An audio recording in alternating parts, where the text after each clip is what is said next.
बिस्मिल्लाहिर्रहमानिर्रहीम।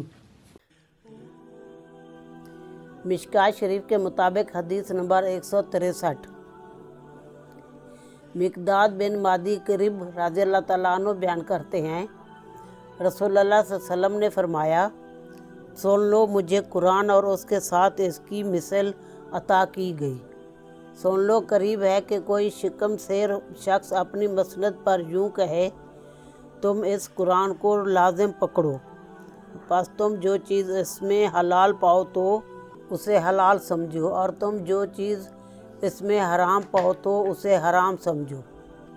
हालांकि अल्लाह के रसूल सल्लल्लाहु अलैहि वसल्लम ने जिस चीज़ को हराम करार दिया है वो ऐसे ही है जैसे अल्लाह ने हराम करार दिया है।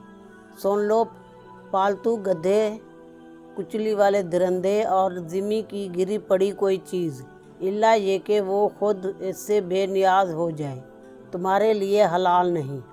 और जो शख्स किसी कौम के यहाँ पड़ाव डाले तो उन लोगों पर लाजिम है कि वो इसकी ज़ियाफ़त करें, और अगर वो उसकी ज़ियाफ़त ना करें तो फिर उसे हक़ हासिल है कि वो अपनी ज़ियाफ़त के बराबर उनसे वसूल करे।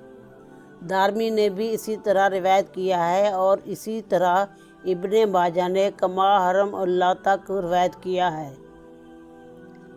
असनाद सही। रवाए अबू दाऊद हदीस नंबर 4604 व इब्ने माजा हदीस नंबर 12।